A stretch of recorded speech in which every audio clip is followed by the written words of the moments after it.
right, here we go. Reaction video number 16. Looks like this is from, maybe this 9 means ninth grade? I don't know. Practice problems for 1D uniform acceleration. Here we go. All right, honors. So what we're going to begin doing right now is actually some video solutions to the homework that I assigned last time.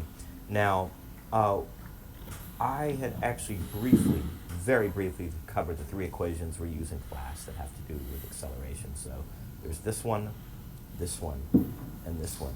This bottom equation we actually came up using marble rolled down an inclined plane, and we actually came up with the linear equation. Cool. I love that. We have a line that looks like this, and that represents. I love the way he said that we came up with this, right? So it sounds like maybe they were doing an experiment, or maybe they're doing a thought experiment. So he's not just saying, hey, remember, this is how we do it. This is like, hey, we came up with this. It seemed to be a straight line, and it's a straight line. We know how to do straight line stuff. And so that's super cool. Represents the velocity of the battery as a function of time. And we have u here as the initial velocity.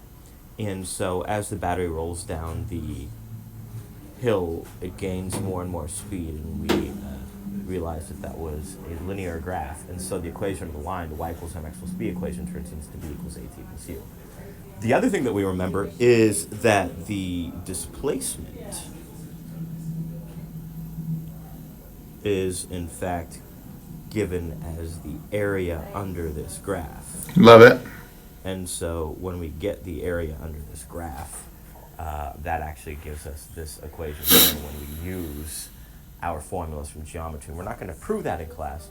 Instead, what we're going to do today in this homework is simply label what each variable means, and we're simply going to be using the acceleration equations to calculate certain quantities. So we have S as the displacement, and you're going to see that this gets used interchangeably with distance. We have u, which is the initial velocity, or the starting velocity. We have v, which is the final velocity. We have a, which is the acceleration. And we're going to have t, which is the time that passes. So that's cool that he uses different handwriting. So first he was printing, then he did a little bit of cursive and some printing, and then a whole bunch of cursive. And I got to tell you, this is actually quite legible. So normally when I go cursive, I got to erase it and go back to printing. A couple of things, right? So a lot of people will call this some sort of thing with a subscript, right? So like V naught or something. And I'm really, really intrigued by the notion of not doing that, right? Like literally using different letters for these two velocities. I wonder if that helps students keep it more straight compared to using like a subscript. So I don't know if that's his choice or the textbook's choice, but I think that's really, really interesting. I also love the connection to the integral here, right? The area under the curve, which reminds me, well, that's why it's 1/2, right? There's a triangle in here, so it's always 1/2 base times height. Well, why is it t squared? Oh, we'd have to go back, and it's because we're plugging this in. You know what I mean? So you're going to get, this is relatively straightforward to get. So very cool. Now, what I'm going to give you today basically is a procedure for solving these problems. Scaffolding, awesome. Something. I'm using notation that is used in the IB program, and I wanted to get you used to this in case some of you decide to continue on that route in a couple of years. Well, that's cool. Taking at least one science class, and the way it works in IB is we don't write meters per second for velocity. It's almost like what we're saying is meters per second is meters times 1/seconds, and 1/seconds can be written as seconds to the -1. So it doesn't mean anything in real life. It's just a way of... Wow! That's really, really interesting, because every time I see this, I just assume it's typesetting problems, right? That, it was hard to typeset it exactly this way, so let's write it this way. But I see what he's saying, that you're really sort of saying, okay, look, the meters are in here in one way, or the displacement or the distance is in here one way, and time is in here a different way. So it's really holding them separate.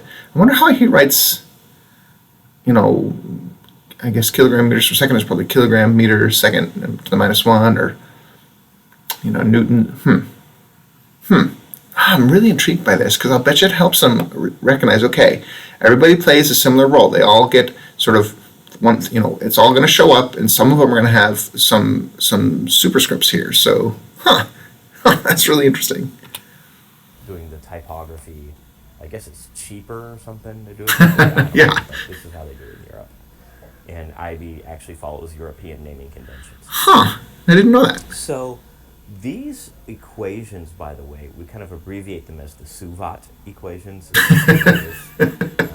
Cool. Turned into an acronym, and it just means that we're going to be using our kinematics or motion equations.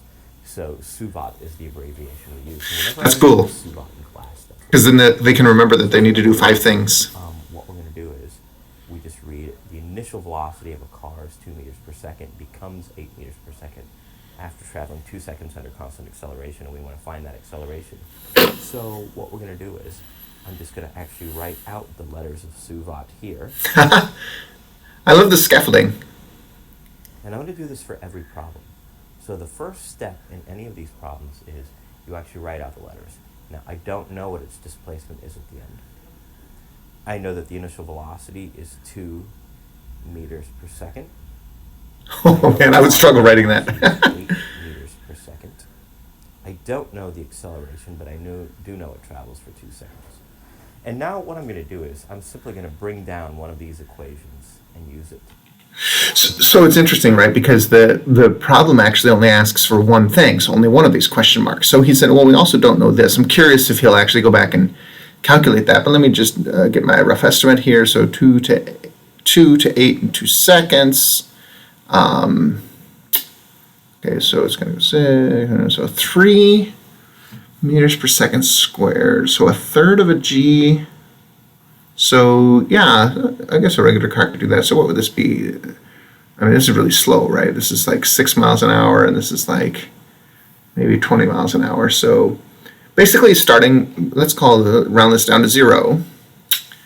This is like starting from a stop sign in 2 seconds going up to the speed limit on like a little road in your neighborhood. 2 seconds. 1001, 1002. Yeah, you could feel that. Interesting. Solve. So, since I want the acceleration, you probably knew I was going to stop. So he had a pitch, he had a pause. He said, so, and then he thought for a second, and then he put it down. So again, I'm so fascinated by this, because I could make some guesses as to what he was doing. It almost never means they're getting tripped up on the problem. It always means, wait a minute, what's the best thing to say now? Should I do this or should I do that? And so I'm just really, really intrigued by what's going on in teachers' heads when they do that kind of thing. And, I'm sure it's going to be smooth from here on out. Let's just, let me see here. If I go back, does that work? Yeah, let's go back and listen to that again. Bring down one of these equations and use it to solve. So, right there. Since I want the acceleration, let me pick the easiest looking equation that has acceleration. So he thought that maybe there's 2 ways to go. I'll actually write the equation down as V equals AT plus U. And now I can put in my numbers, and I can simply solve for the missing quantity. So I just want to pause for a second and talk about a pet peeve of mine. So when I give students the opportunity to make like an equation sheet or something, often they will want this, and they will want what he's about to write down, that A equals V minus U over T. And they will want that U equals V minus AT, right? And sometimes it's like a democratic process. It'll be the review day before a test, and they'll say, oh, come on, you guys, that's just the same equation. But it's so interesting because they're like, I don't want to get caught up in doing that algebra. I don't want to get it wrong. Please, can I just have that as one of my equations? And there's times when I have done like, well, you guys as a class get 10 equations. And so there will literally be people advocating that this one should be 3 of them. This should be 3 or maybe even 4 of the equations that you can solve, put V, A, T, and U on the left-hand side. And there's others who are like, oh my gosh, you guys, this is just one idea, and I want to have all these other equations on my sheet. And so that tells me that the students are a little bit nervous about the algebra. But that's why I like problems like this that are doing such great scaffolding. Like, hey, write your parameters down. We're going to start with this, and you guys trust me, it's there. We'll get there. So I think that the algebra, kind of depends. I think for me, certainly now, the algebra doesn't bother me at all. I don't remember exactly what it feels like to be nervous about the algebra. Certainly, I think that there's times when I'm working with students and take this equation here, like, oh, just solve that for t. Solve it for t. My God, how in the world do I solve this for t? I can't just solve that, right? And there's other people who say, oh, quadratic equation, boom, done, right? And of course, my pushback on that one is, well, if it's a quadratic equation, that means you're going to get 2 answers. And no, I'll just use the one that matches the back of the book. So that's one of the things I'll do is I'll say, look, man, if there's 2 answers, you have to explain why you're throwing the other one away. So anyways, I think he's doing a really great job of scaffolding, the SUVAT scaffolding. I'd never seen that before. That's pretty cool. And, as he says, pulling an equation down that matches, and now I'm guessing he's going to do a little bit of algebra. So I have 8 equals my unknown. Ooh, interesting. Times my time, which is 2 seconds. Interesting to put the numbers in before the algebraic manipulation. I'll subtract 2 from both sides, and I actually get that 6 equals 2 times A. And when I solve, that's going to give me that A equals 3 meters per second squared. So that's how I get the... So a couple of things, and he might make these comments yet, but first of all, I'll be honest. At first, I kind of cringed. I'm like, oh no, do it algebraically first. Get A isolated and then plug in. But, and this I think is because I have an 8th grader at home, and I'm helping him do some algebra and geometry these days. I think that from this level, subtracting 2 from both sides feels so natural, feels so easy. Whereas saying, oh, subtract U from both sides is always this like panic, like, wait, no, I don't know if I'm allowed to do that, right? So the idea that they know, that students know, you subtract 2 from both sides, yeah, okay, that's a thing, is an argument for plugging the numbers in. Now I usually say solve it algebraically first with the symbols, because then I can come back and ask you follow-up questions like, what if it was twice as long? What if it was twice as fast? What if, you know what I mean? And you're staring at the answer. You just you can plug and chug and answer all of my follow-up questions. The other thing I was going to say is that I'm wondering if he's going to talk about where this came from. And I've talked about this before in the metric system, right? That we know what units acceleration has. We know that since he built the entire thing using meters per second and seconds, that you can trust this is going to come out right. And that's great. I mean, that's fantastic. But there's also the idea of, wait, did it work out? Hang on, where did this other per second come from? Oh, it's because this had seconds, and so I get an extra seconds down here, right? So it's sort of interesting that the 2 approaches to that. Let's see how he wraps up. I think he might have one more problem. Acceleration.